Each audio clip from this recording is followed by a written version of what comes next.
ወገኖቼ እንደምን አላችሁ? ደህና ናችሁ ወይ? እግዚአብሔር ስሙ የተባረከ ይሁን። ይሄ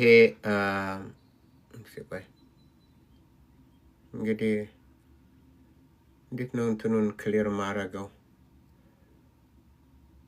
ኮሜንት ኦኬ።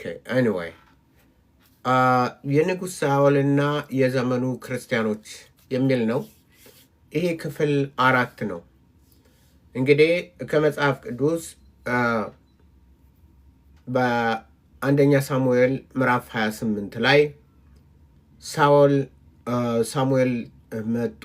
ሳሙኤልን የሚመስል ከመላእክት ከአማልክት ጋር ከመሬት ውስጥ የሚወጡ አማልክት ከነሱ ጋር ሳሙኤልን የሚመስል መናፍስት ጠሪዋ ሙታን ጠሪዋ እንዳመጣችለት እንደተመለከተ እና እንደጠየቃት ሲጠይቃትም ይሄማ ሳሙኤል ነው ብሎ እሱ እንዳለ ልክ እሷ ከገለጸችለትና ከነገረችው ተነስቶ ይሄ ሳሙኤል ነው ብሎ እንደገመተ ነው። ጥያቄያችን የኛ ሳኦልን ያነጋገረው በእውኑ ሳሙኤል ነው ወይስ ሌላ የመናፍስት ኃይል ነው? ሌላ መንፈስ ነው የሚል ነው ጥያቄው።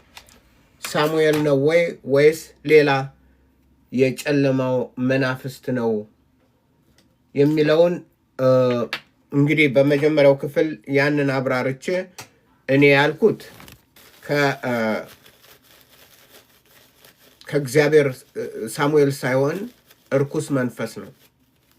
እርኩስ መንፈስ በተረዳ ነው። እዛ የእርኩስ መንፈስ ነው በሳሙኤል ተመስሎ የመጣው እና በተለያዩ የመጽሐፍ ቅዱስ ክፍሎች በማነጻጸር በማውጣት በማውረድ መጽሐፍ ቅዱስ በሚፈቅድልን መሰረት በማጥናት ያን ለማብራራት ጥረት እያደረኩ ነው ያለው። ወደዛ የወሰደው ምንድን ነው? ሳሙኤልን እግዚአብሔር ቀብቶት ንጉሥ አድርጎት በሕዝቡ ላይ እና ትልቅ ስልጣን ሰጥቶት በአጠቃላይ የእስራኤል ሕዝብ ለሱ እንደ ባሪያ እንደሚሆኑ ተነግሮት ትልቅ ደርሶት የነበረው ሳኦል ለምንድን ነው ወደዛ የደረሰው በሚል በልዩ ልዩ ክፍሎች ያደረጋቸውን ስህተቶች ስንመለከት ቆይተናል። አሁን ምን ቀጥለው ምንድን ነው? ይሄ 5ኛው ክፍል ነው። 5ኛው ክፍል ላይ ምንማረው አንድ በጣም ጠቃሚ ነገር አለ። ይሄ ጠቃሚ ነገር እኛንም የሚረዳ ነው። የዘመኑን ክርስቲያኖች እና ዝም ብሎ ታሪክ አነብናቢዎች አይደለንም። ተምረን ከተማርነው ለእኛ ለህይወታችን ለጉዟችን ከእግዚአብሔር ጋር ላለን ግንኙነት ጤነኛ የክርስቲያን ህይወት ጠቃሚ የሆነ ካለፈው ስህተት ከሌላው ስህተት ተምረን እኛ ራሳችን በዛ መንገድ እንዳንሄድ ራሳችን ምንጠነቀቅበት ምናስተውልበት ነው። ይሄ ትምህርት ዝም ብዬ አይደለም ያዘጋጀሁት። የእምነቴ በእነዚህ ትምህርቶች አንደኛ መጽሐፍ ቅዱስ እንዴት እንደሚጠና ነው የምናየው። ሁለተኛ ብዙ ነገሮችን እንትንላለን፣ ግን ሁለት ዋና ነገሮቹ ብዙ መጥቀስ ብችልም፣ ሁለተኛ ከሌላው ስህተት ተምረን እኛ ራሳችን በዛ መንገድ እንዳንሄድ በአካባቢያችን በሚጮኸው ድምፅ በሚነፋው ጥሩምባ በተለያየ ሁኔታ እንዳንወሰድ ይህንን ያደርጋል ብዬ ስለማምን ነው። እና መጀመሪያ ዛሬ ምዕራፍ 13 አንደኛ ሳሙኤል ምዕራፍ 13 ላይ ነው ያለነው። ይሄ እንዳልኩት 5ኛው ክፍል ነው። ምዕራፍ 13 እንዲህ ሲል ይጀምራል። ሳሙኤል በእስራኤል ላይ 2 ዓመት ከነገሰ በኋላ ሳሙኤል በእስራኤል ላይ 2 ዓመት ከነገሰ በኋላ ለምንድን ነው የነገረን? ለምንድን ነው እግዚአብሔር ይህንን ያስቀመጠው? ለምን እንደሆነ ታውቃላችሁ? ለምንድን ነው እግዚአብሔር እዚህ ላይ ሳሙኤልም በእስራኤል ላይ 2 ዓመት ከነገሰ በኋላ ያለው ለምንድን ነው? ለምን ይሄ ለምን አስፈለገ? ምን ሊያስተምረን ፈልጎ ነው? በቃ 2 ዓመት ነገሰ ነው። እግዚአብሔር ዝም ብሎ አያስቀምጥም። ሊነግረን የሚያስፈልገው በጣም ጠቃሚ የሆነ ነገር ሊያስተምረን ነው። አሁን ይህንን አልመልሰውም፣ ምክንያቱም በሚቀጥለው ስለምናገኘው ያኔ ዋው ለካ ያንን እግዚአብሔር እንደዚህ ብሎ ይህንን ቃል ያስቀመጠው ለካስ ይህን ሊያስተምረን ነው። እኔም ከሱ ተምሬ ይሄን አደርጋለሁ።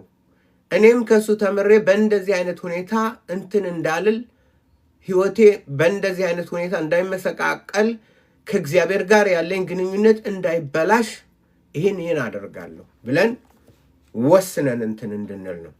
እና ስለዚህ እችን ያዙ። ጥቅሷ በጥያቄ አድርጋችሁ ያዟት። ሳኦልም በእስራኤል ላይ 2 ዓመት ከነገሰ በኋላ ሳኦልም በእስራኤል ላይ 2 ዓመት ከነገሰ በኋላ ያዟት። ለምንድን ነው? ምክንያቱም የእግዚአብሔር ቃል አስገራሚ ነው፣ አስደናቂ ነው። ግን አሁን ይህን አልመልሰውም። ለምን? እዚህ የሚቀድም ሌላ ነገር ስላለ በዛ ላይ እንትን እንላለን። ቁጥር 6 ጀምራለሁ። ሕዝቡም ተጨንቀው ነበርና የእስራኤል ሰዎች በጭንቀት እንዳሉ ባዩ ጊዜ በዋሻና በእሾህ ቁጥቋጦ በገደልና በግንብ በጉድጓድ ውስጥ ተሸሸጉ። ሕዝቡ ተጨነቁ በጣም። የእስራኤል ሕዝብ ከፍልስጤማውያን ከተሰለፈባቸው ኃይል የተነሳ ተጨነቁ በጣም። ሕዝቡም ተጨንቀው ነበረና የእስራኤል ሰዎች በጭንቀት እንዳሉ ባዩ ጊዜ ሕዝቡም በአሸዋና በእሾህ በቁጥቋጦ በገደልና በግንብ ውስጥ ተሸሸጉ። ሊያጠቁ ለማለት ነው፣ ለማጥቃት ማለት ነው። ዕብራውያንም ዮርዳኖስን ተሻግረው ወደ ጋድና ወደ ገለአድ ምድር ሄዱ። ሳኦል ግን ገና በጌልጌላ ነበረ። ሕዝቡም ሁሉ ተንቀጥቅጠው ተከተሉት። አንደኛ ሳሙኤል እዚህ ላይ ባጭር ሕዝቡን የማጽናናት እንትን የለውም። እንደ ንጉሥነቱ ከሱ ይልቅ በግረኛ የሆነው ትንሽ እረኛ የሆነው ዳዊት ትንሹ ሰውን ያጽናናል። እኔ ይሄ እንትን ያለ ይሄ ምንድን ይሄ ፍልስጤማዊ ይሄ ምንድን ነው ማን ነው ይላል። በሰራዊት ጌታ በእግዚአብሔር እንትን ላይ የሚነሳሳ ማን ነው ይላል ትንሹ። ይሄ ግን ትልቅ ንጉሥ ሆኖ ህዝቡ እየተንቀጠቀጠ ዝም ብሎ እንትን ይላል። ይሄ ችግር ነው፣ ችግረኛ ነው። ምክንያቱም አንዱ ዝም ብሎ መልከኛ እንጂ የጦር ሰው የሚያበረታታ አንደኛ የእግዚአብሔር ሰው ያበረታታል፣ ንጉሥ ያበረታታል። እሱ ግን አለ። ስለዚህ እየተንቀጠቀጡ ተከተሉት። ሳኦልም ሳሙኤል እንደቀጠረው ጊዜ 7 ቀን ቆየ። ሳሙኤል ግን ወደ ጌልጌላ አልመጣም። ህዝቡም ከእርሱ ተለይተው ተበታተኑ። ዝም ስላቸው በቃ ተበታተኑ። አይዟችሁ፣ ጠብቁ፣ ሳሙኤል ይመጣል። እኛ በያላችሁበት ነቅታችሁ ተዘጋጅታችሁ።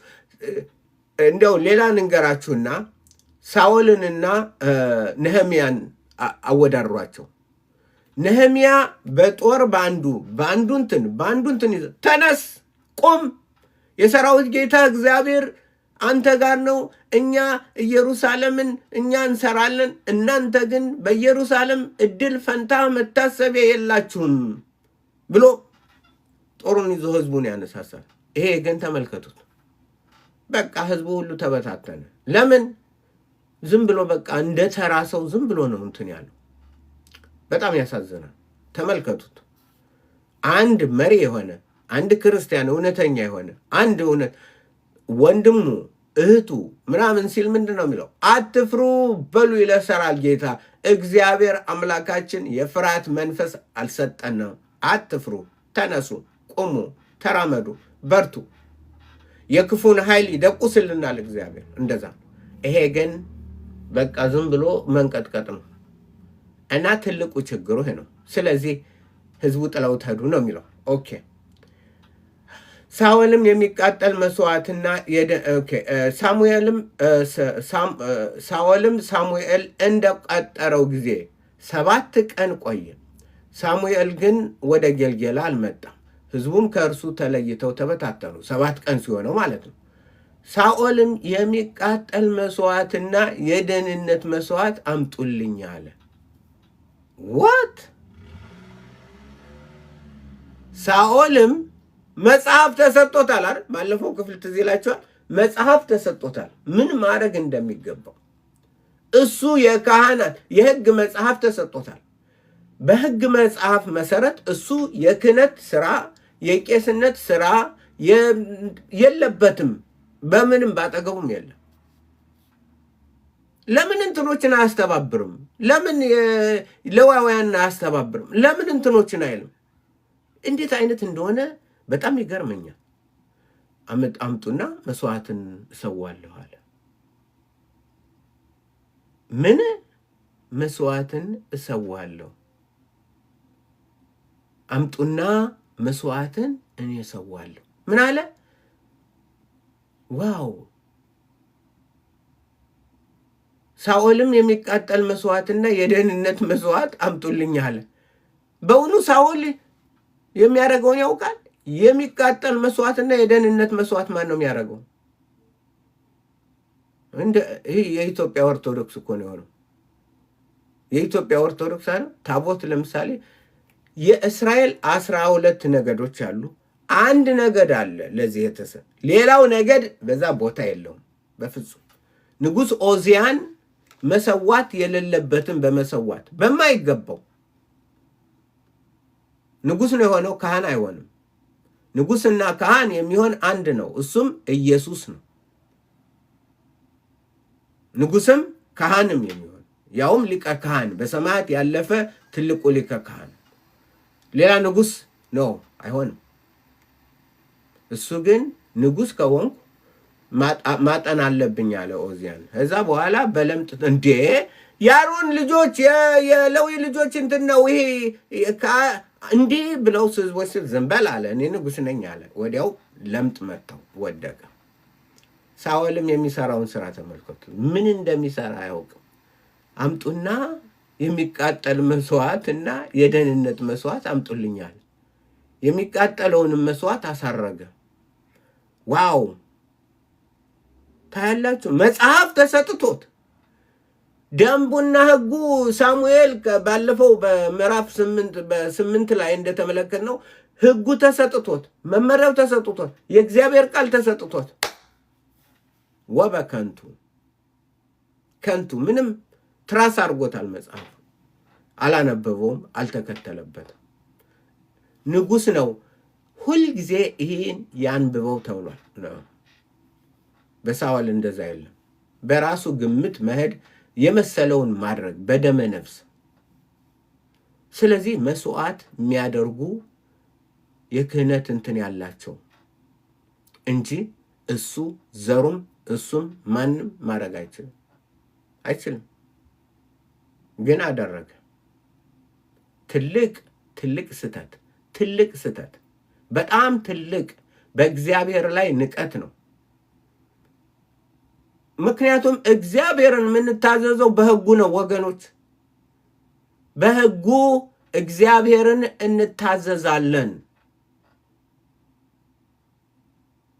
እግዚአብሔርን በመጽሐፍ ነው የምንታዘዘው።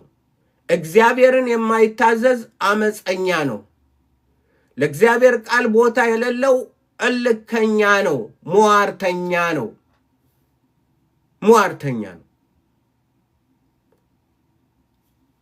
አመጣና መስዋዕትን አሳረገ።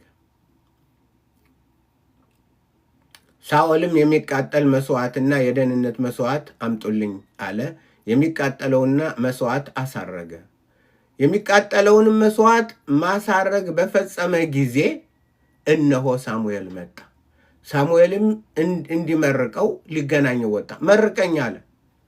እንዴት አይነት ስህተት ሰርቻለሁ፣ ሁሉን ነገር አበላሽቸዋለሁ፣ ና መርቀኝ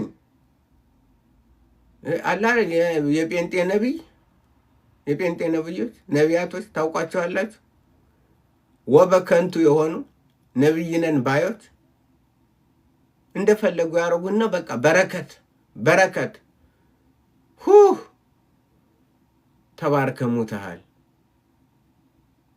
ተባርከሙታል። ባልተሰጠህ ኦፊስ ውስጥ ገብተህ እየዘባረክ ተባርከሙታል። ማንም የሚባረክ የለም። በረከትን መስሎ ከታያችሁ ውሸት ነው። እውነተኛ በረከት እግዚአብሔርን ተከትሎ እግዚአብሔርን ታዞ እግዚአብሔርን ሰምቶ መኖር ነው። እውነተኛ በረከት ያን ነው። በቃሉ ላይ የጸና ይህን ቃሌን ሰምቶ የሚያደርገው ሰው ቢኖር ቤቱን በዓለት ላይ የሰራ ልባምን ሰው ይመስላል። ዝናብ መጣ፣ ጎርፍ መጣ፣ ንፋስ መጣ፣ መታው፣ አልወደቀም። ለምን? በዓለት ላይ ተመስርቷልና። ይህንን ቃሌን ሰምቶ የማያደርገው ሰነፍ ሰው ቢኖር ቤቱን በአሸዋ ላይ የሰራ ሰነፍ ሰው ይመስላል። ዝናብ መጣ፣ ጎርፍ መጣ፣ ንፋስ መጣ፣ መታው፣ ወደቀ፣ አወዳደቁም የከፋ ሆነ። ጆሮ ያለው ቢኖር ይስማ አለ ጌታችን። አያችሁ? ያ እኔ በቃ ሁለት ሰው ይኖራል። አሁን አንድ ሰው ይመጣል። ኧረ ሰውዬ በቃ የእግዚአብሔርን ቃል ነው እንትን የሚል አንሰማም። ጆሮህን ያሳክክህ እነግርሃለሁ።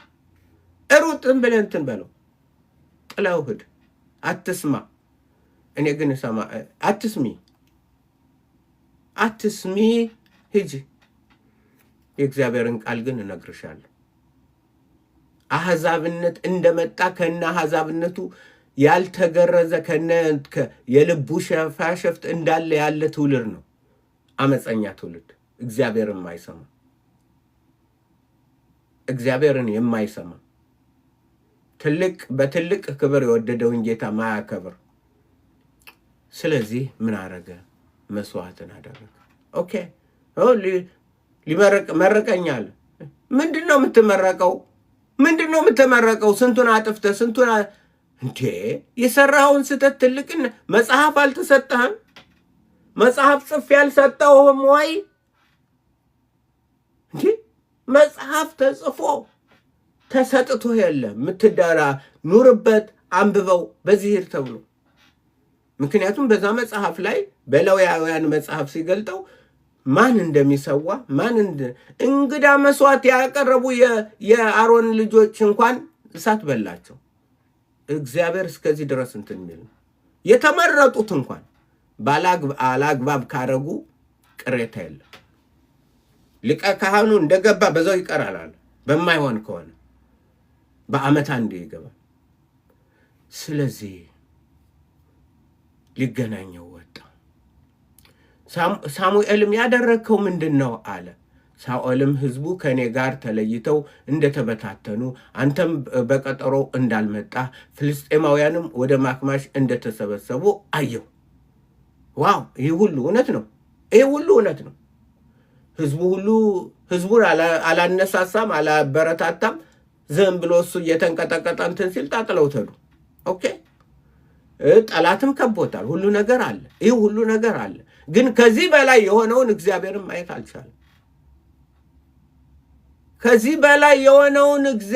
ማየት አልቻለም።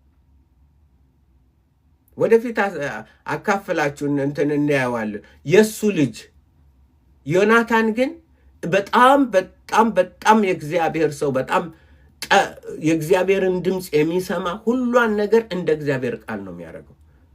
እንዴት ከየት እንደተማረ እንጃ። አባቱ ግን ገለባ።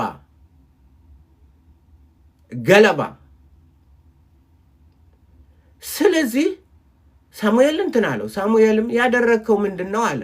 ሳኦልም ሕዝቡ ከእኔ ተለይተው እንደተበታተኑ፣ አንተም በቀጠሮህ እንዳልመጣ፣ ፍልስጤማውያንም ወደ ማክማሽ እንደተሰበሰቡ አየው። ስለዚህም ፍልስጤማውያንን ወደ ጌልጌላ ይወርዱብኛል፣ እኔም የእግዚአብሔርን ሞገስ አልለመንኩም። እግዚአብሔርን አልለመንኩትም። እግዚአብሔር ወይ ካህኑ ኑና እግዚአብሔርን ጠይቅልን። አስፈርተውናል፣ ፈርተናል፣ ምን እናደርግ? ጌታ እግዚአብሔር ሆይ አቤት፣ እኛ ፈርተናል፣ ጠላት ከቦናል። ሕዝቅያስ ትዝ ይላችኋል። ሕዝቅያስ ጠላት ሲመጣበት የጠላትን ደብዳቤ ወሰደና ወስዶ የሰራዊት ጌታ እግዚአብሔር አንተ ነህ። አንተ አነበበው በእግዚአብሔር ፊት የሰራዊት ጌታ አንተ ሰማያትን ምድርን ፈጥራል አንተ እያልነ እነዚህ ግን የአሦር ንጉሥ የምድርን እንትን አጠፋ፣ ምድራቸውን አጠፋ፣ ደመሰሰ፣ አማልክቶቻቸውን እንትን አረገ፣ ሰባበረ። እውነት ነው፣ ይሄ እውነት ነው፣ ይሄ እውነት ነው፣ ኃይለኛ ነው፣ ብርቱ ነው። አንተ ግን ከሁሉ ትበልጣለህ። ስለዚህ ዛሬ መውለድ አንችልም፣ ተጨንቀናል፣ ምን ብለናል? መልስ አለው። የሰራዊት ጌታ ሰምቼሃለሁ አለው። ሰምቼሃለሁ። ይሄን በመጣባት መንገድ ዙሮ ይሄዳል። እነ ሰራዊቱ ብትንትኑን አወጣው እግዚአብሔር። ይሄ ግን እግዚአብሔርን አልለመንኩም። ለምን ነው ማይለምነው? ንጉሥ ሆኖ እግዚአብሔር ሹሞት የሾምከኝ አንተ ነህ፣ እዚህን እንትን የሰጠኸኝ አንተ ነህ፣ ይህን ህዝብ የሰጠኸኝ አንተ ነህ፣ አንተ ስማኝ ዛሬ ምን ላድርግ ብሎ አይጠይቅም? ኖ አልጠየቁም። መስዋዕት አቀረብኩ። አልጠየቁም፣ መስዋዕት አቀረብኩ። ዋው! ምን አይነት መንፈሳዊ ራቁትነት ነው ባካችሁ! ዝም ብሎ የሰማይ ስባሪም ያህል መልከ መልካም ትከሻው እንትን ያለ ግን ባዶ ቀፎ። እግዚአብሔር ከዛ ይጠብቃል። እግዚአብሔር ከእንደዚህ አይነት እንደዚህ ከመሆን ይጠብቃል። ዋው!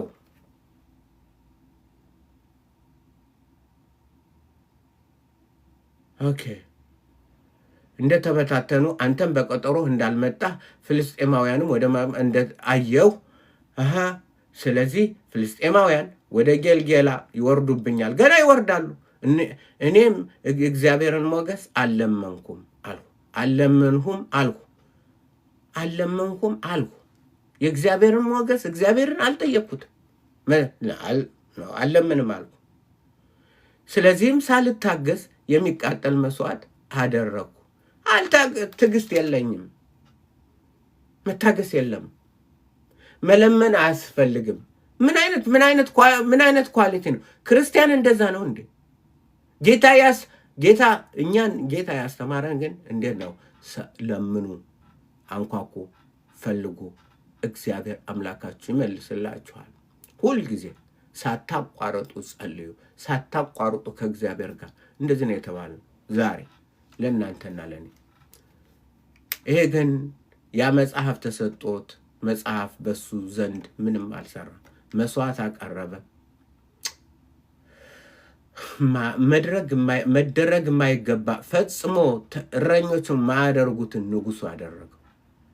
ምክንያቱም እረኞች ካህናትን ያውቃሉ፣ ሊቀ ካህን ማን እንደሆነ ያውቃሉ፣ እረኞች ቀሳውስት ማን እንደሆነ ያውቃሉ። ይሄ ግን በቃ ለምን መሰላችሁ? ግድ የለሽ። ለትምህርት ነው ይሄ የተጻፈልን። ግድ የለሽ፣ ምንም ግድ የሌለው በመሆኑ ስለምንም ግድ የሌለው በመሆኑ ይሄን አደረገ። አልታገስኩ ማለት እግዚአብሔርንም አልጠይቅም፣ ምንም አልፈልግም፣ የመሰለኝን ነው ማደርገው። አሁን ያለው የኛ ህዝብ እንደዛ አይደለም። የመሰለን እግዚአብሔርን መለመን ነው። ነብይ እንገረኝ። እግዚአብሔርንማ አምነዋለሁ 100% ነው። ግን 100% ባምነውም ግን ሌላ ያስፈልገኛል፣ ነብይ ያስፈልገኛል። ነቢያት፣ ሐዋርያት ምናምን ያስፈልጉኛል። ጌታ ኢየሱስ የተሰጠህን መጽሐፍ አንብብ፣ የተሰጠሽን መጽሐፍ አንብቢ፣ ኑርበት። እንደዚህ እንደ ጳውሎስ ዝም ብለሽ እንደ ሳውል ማለት እንደ ንጉሥ ሳውል ዝም ብለሽ እንትን አትበይ። ዝም ብላችሁ አትጫወቱበት። መጽሐፍ ቅዱስን አትጫወቱበት። እሺ ወደ መጨረሻው ልሄድና እንትን ልበል። ልታገስ የሚቃጠል አደረግኩኝ። ሳሙኤልም አላበጅህም፣ አምላክ እግዚአብሔር ያዘዘህን ትእዛዝ አልጠበቅክም፣ ጽፌ በመጽሐፍ የሰጠውህን አምላክ እግዚአብሔር ያዘዘህን አንብበው የተባልከውን በዚህ ውስጥ ያለውን ጠብቆ ያድርግ የተባልከውን የሰጠውን መጽሐፍ አላነበብከውም፣ አላስነበብክም፣ አልኖርክበት። ዛሬ እግዚአብሔር መንግስትህን በእስራኤል ላይ ለዘላለም አጽንቶልህ ነበር። ኦኬ። አሁን ግን መንግስትህ አትጸናም። እግዚአብሔር እንደ ልቡ የሆነውን ሰው መርጧል። እግዚአብሔር ያዘዘህን አልጠበቅክምና እግዚአብሔር በሕዝቡ ላይ አለቃ ይሆን ዘንድ አዞታል አለው። አንተ አለቃ ትሆንም። እግዚአብሔርን ለምን? የእግዚአብሔርን ሕግ ተላልፈሃል። የእግዚአብሔርን ትእዛዝ ተላልፈሃል። ስለዚህ ነው። ስለዚህ እኛ ከሕግ ውጭ አይደለንም። በሕግ አንድንም እንጂ መኖሪያችን ሕግ ነው። መስታወታችን ፊታችን የምናይበት የእግዚአብሔር ሕግ ነው። መስታወትሽን ከሰበርሽ ፊትሽን ማየት ሞክሪ። እንደዛ አድርገሽ አድቀቀሽ ሰብረሽ ጥለሽ መስታወትሽ ያሳይሻል። ይሄ ነው። ስለዚህ ወደሚያጥብሽ ትወጃለሽ። አጣቢው ኢየሱስ ነው። ሕጉ ያሳይሻል። ሕጉ መስታወታችን ነው። ያለ ክርስቲያን የሚኖር ያለ መስታወት የሚኖር ክርስቲያን አይደለም። ሕጉን የማይጠብቅ እግዚአብሔር ሕግና ስርዓት አለው። የዘላለም ሕግ እኮ ነው የእግዚአብሔር ሕግ። 10ቱ ትእዛዛት የቱ ነው የተሻረው? አትግደል፣ ኖ ተሽሯል፣ እገላለሁ። አትስረቅ፣ ኖ እሰርቃለሁ። አታመንዝር፣ ኖ የብሉይ ኪዳን አመነዝራለሁ። በሐሰት አትመስክር። ይሄ የድሮ የእስራኤሎች ለእኛ ምን አለን? እንደዛ የሚባል የለም። የእኛ መጽሐፍ ነው። ያንቺና የእኔ መጽሐፍ ነው። የእናት የአባቶች የእህት ወንድሞች ክርስቲያን ነን ብለን ራሳችን የምንጠራ የጴንጤዎች መጽሐፍ ነው። ልንኖርበት ነው። ሌላውም መጽሐፍ ቅዱስ መኖሪያ ነው የሚል ሁሉ ሊኖርበት ይገባል። የሃይማኖት ጉዳይ አይደለምና ሃይማኖትህን ግን እንትን እያልክ ብትኖር ዋጋ ቢስ ነው የምትሆኝ። ኢየሱስ ይሄ ነው። ስለዚህ ብትወዱኝ ትእዛዜን ጠብቁ። ከሕግ መካከል ትንሿን ከአንዷ ነቁጣ አታልፍም። የሚያስተምር የሚሽርና የማያስተምር እሱ በመንግሥተ ሰማያት የመጨረሻ ይባላል። እሱ የሚጠብቅና የሚያደርጋት ሕግን ግን በመንግሥተ ሰማያት ታላቅ ይባላል። የእግዚአብሔር ሕግ እኮ ነው። ትቀልዳላችሁ እንዴ? ይህንን ክርስቶስ እኮ ነው ያስተማረው፣ ጌታ ኢየሱስ ክርስቶስ። ይህንን ጥለህ እንትን ልትል ነው? የለም። ስለዚህ ወደ መጽሐፍ ቅዱሳችሁ ተመለሱ። ሕግን ስላልጠበቅ ደግሞ ነው ሳሙኤልም ሳኦልን አላበጀህም፣ እግዚአብሔር ያዘዘህን ትእዛዛት ያዘዘህ ምንድን ነው? ትእዛዛት አልጠበቅም። ዛሬ እግዚአብሔር መንግስትህን በእስራኤል ላይ ለዘላለም አጽንቶ ነበር። አሁንም መንግስት አትጸናም። እግዚአብሔር የልቡ እንደሆነው መርጧል። እግዚአብሔር ያዘዘህን አልጠበቅምና እግዚአብሔር በሕዝቡ ላይ እንዳትነግስ አድርጓል። ሳሙኤልም ከጌልጌላ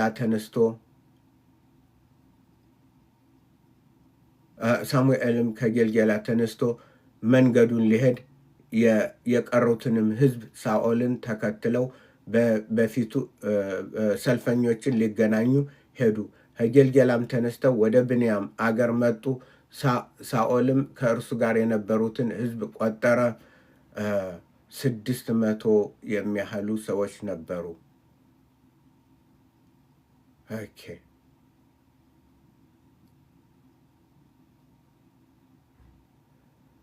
እና ይሄ ነው